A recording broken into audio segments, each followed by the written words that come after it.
Assalamualaikum warahmatullahi wabarakatuh. Selamat bertemu kembali.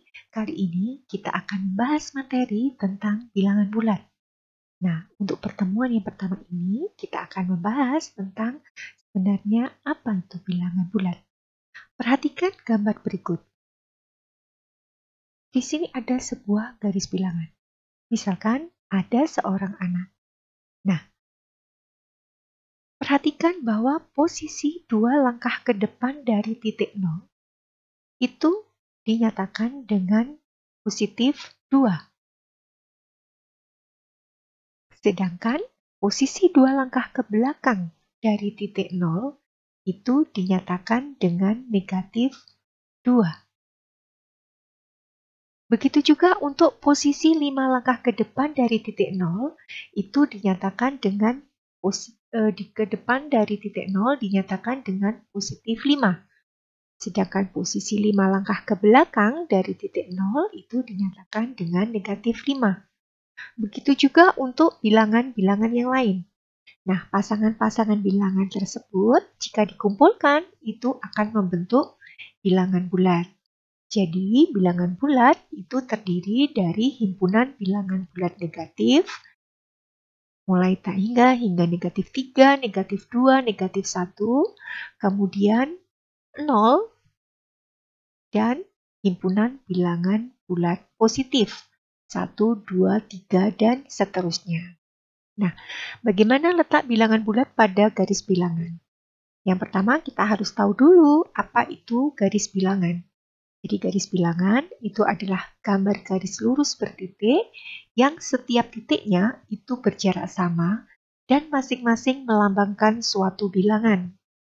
Ya, jadi seperti ini. Nah, perhatikan di sini ada titik 0. Nah, titik 0 ini akan membagi daerah menjadi 2, daerah kanan dan daerah kiri. Daerah kanan itu terdiri dari bilangan-bilangan bulat positif. Kemudian daerah kiri itu memuat bilangan-bilangan bulat negatif. Nah, bagaimana menyatakan hubungan antara dua bilangan bulat tersebut? Bilangan bulat ini misalnya kita sebut saja P dan Q. Nah, jika P itu terletak di sebelah kanannya Q, maka yang terjadi adalah nilai P itu lebih besar dari nilai Q. Nah, jika P terletak di sebelah kiri Q, maka yang terjadi adalah nilai P itu lebih kecil dari nilai Q. Contohnya, jika 1 terletak di sebelah kiri 4, maka ditulis 1 kurang dari 4. Nah, jika negatif 3 terletak di sebelah kiri 1, maka ditulis negatif 3 kurang dari 1.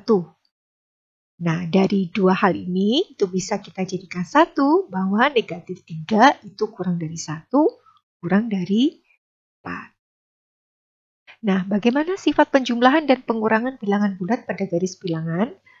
Nah, ada beberapa hal yang harus kalian ikuti langkah-langkahnya untuk memudahkan dalam mengerjakan suatu soal matematika.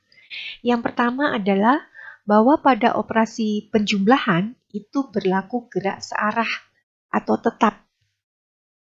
Kemudian, kalau pada operasi pengurangan itu berlaku gerak berlawanan arah atau berbalik arah. Kemudian yang ketiga, bilangan yang bertanda positif itu arahnya maju. Sedangkan bilangan bertanda negatif arahnya mundur. Nah ya, itu yang harus kalian ingat untuk memudahkan kalian dalam mengerjakan soal-soal yang berkaitan dengan garis bilangan. Contohnya, hitunglah hasil penjumlahan berikut dengan menggunakan garis bilangan. Yang pertama, 2 ditambah 3. Nah, kalau di sini ada sebuah garis bilangan, untuk menyelesaikannya berarti langkah pertama, kita maju 2 langkah, kemudian ditambah Nah, karena penjumlahan berarti arahnya tetap ya. Anak ini kalau kita lihat kan menghadap ke kanan. Berarti dia tetap menghadap ke kanan. Kemudian ditambah 3. 3 itu positif. Karena positif berarti arahnya maju. Maju berapa langkah? 3 langkah. Ya. Jadi, nah, seperti aturan yang sudah kita sebutkan sebelumnya, di sini bahwa kalau tandanya positif, 3 itu arahnya maju. 1, 2, 3. Jadi 5. Atau kalau kita mau menyatakannya dalam bentuk garis bilangan biasa, berarti 0 kita arahkan ke 3 ke kanan, kemudian tambah dengan 3. Selanjutnya untuk contoh yang kedua, 4 ditambah negatif 5. Nah, kita lihat kembali, 4 itu positif, berarti maju 4 langkah, kemudian ditambah, karena penjumlahan, berarti arahnya tetap, berarti anak ini tetap menghadap ke kanan. Tapi ditambahnya sama negatif 5, karena ditambah sama negatif, berarti dia harus mundur. Mundur berapa langkah? 5 langkah. Ya. Jadi, nah, seperti yang aturan itu, yang keempat, bilangan bertanda negatif arahnya mundur. 1, 2, 3, 4, 5. Nah, berarti berada di negatif 1. Nah, kemudian untuk contoh yang ketiga, negatif 3 ditambah negatif 5. Nah, kita lihat kembali di sini untuk negatif 3 berarti anak ini mundur 3 langkah. 1, 2, 3. Sekarang berada di titik negatif 3. Kemudian ditambah. Nah, karena penjumlahan berarti dia tetap menghadap ke kanan. Tapi ditambahnya sama negatif berarti mundur 5 langkah. Nah, sekarang berada di titik negatif 8. Nah, itu ya caranya. Kemudian kita lanjutkan untuk contoh yang keempat. Negatif 6 ditambah 8. Nah, kita lihat di sini.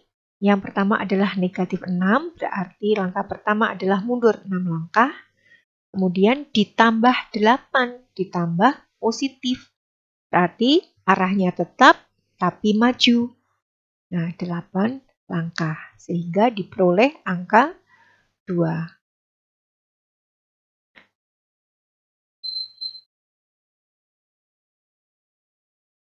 Kemudian contoh kelima, 8 dikurangi 10.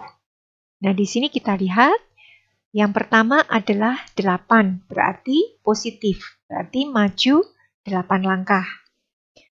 Kemudian dikurangi. Nah, masih ingat pada aturannya bahwa jika dikurangi, maka pada anaknya ini harus berbalik arah, seperti yang aturan nomor 2 ya. Jadi harus berlawanan arah, artinya berbalik arah. Kalau tadi menghadap ke kanan, jadi menghadap ke kiri. Nah, setelah itu kan dikurangi 10, 10-nya positif. Berarti maju 10 langkah. Nah, sekarang hasilnya sudah diketahui yakni negatif 2. Kemudian kita lanjutkan ke contoh yang ke-6. Negatif 3 dikurangi 5.